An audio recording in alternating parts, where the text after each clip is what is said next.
সেই আন্দোলনের প্রেক্ষিতে আমাদের সম্মানিত আপনাদের নেতৃবর্গের সাথে গত 5 তারিখে মুক্তি হলে যে আলোচনা সভা হয়েছে, সেই আলোচনা সভা কার্যবিবরণী 5 তারিখেই বের হওয়ার কথা ছিল।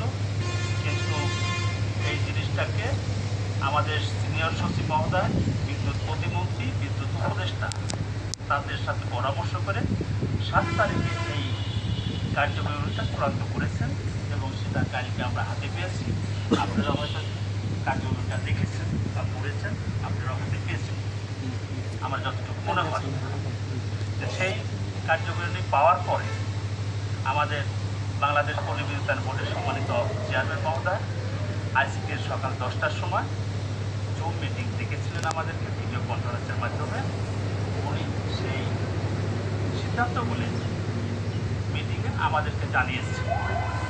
আমি এখন আপনাদের সামনে সেই সিদ্ধান্তগুলি উপস্থাপন করার জন্যে আপনাদের সামনে উপস্থিত হয়েছি।